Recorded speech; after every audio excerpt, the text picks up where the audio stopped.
ასეთი გვერდში დგომა, რასაც თქვენგან ვხედავ, არის მეგობრობის და სიყვარულის მაგალითი, რომელიც სამაგალითო იქნება კიდევ ძალიან დიდი ხანი. მალე ყველაფერი ძალიან კარგად იქნება. ასევე დიდი მადლობა მაყურებელს. შევხვდებით თეატრში.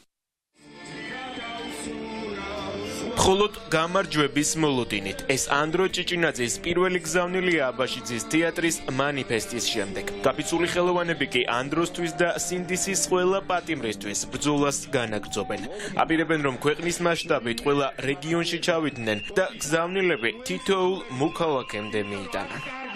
ეს თანადგომა და ეს ურთიერთობა და ეს ამბის გატანა აუცილებელია, იმიტომ რომ იცით რა, იქ მაინც მოწყვეტილები არიან მეტნაკლებად, რა თქმა უნდა, რეალობას. ეს ჩემი ნათქვამი არ არის შექსპირის ნათქვამია, რომ გერჩვინოთ საფლავის ქვაზე წარწერა, ვიდრე მსახიობების ყბაში ჩავარდნაო და ასე რომ იცით რა, ყოველთვის საშიში იყო აი ესეთი ნათქვამი, ცოტა გვერდიდან, ცოტა ფიცარნაკიდან, ცოტა ხმამაღლა, გაბედულად და ეს დრო დადგა და უკვე რამდენი ხანია მსახიობები ვიბრძვით და ვიბრძოლებთ ბოლომდე.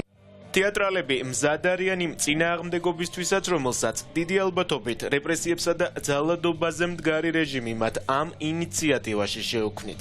მოსალოდნელი დაბრკოლებები არ აშინებთ, რადგან გააზრებული აქვთ, რომ სისტემას ებრძვიან. ისტორიულად კი ხელოვნებასთან რეჟიმები ყოველთვის მარცხდებიან. ვიცი, რომ რეგიონში გაცილებით რთული მდგომარეობა, მე ამ ამსობაში იმდენი გავერკვიეთ ჩვენც იმდენი წინააღმდეგობა შექმნეს კანონიერიც, ანუ იქ ტრაილერი შეყვანა არ შეიძლება ყველგან ფიცარნაკსაც კი ვერ დადებ, რომ წინააღმდეგობა ოფიციალურად არ გაგიწიონ და ამის კანონიერი, ასე ვთქვათ, უფლება აქვთ და გარდა იმისა, რომ ალბათ ვიღაცებსაც ალბათ დაგვახვედრებენ, მაგრამ იცით რა არის, აი უკვე იცით როგორი ხმა არის, აბა რა ვქნათ. გავაწლები, მოვა ეგ დროც, რაღაც მაინც შეიცვლება, რაც არ უნდა იყოს, იცვლება ყველაფერი და მერე იგივე ეს ჩინოვნიკები მერე არაფრად იქცევიან და ხელოვნება ყოველთვის დარჩება.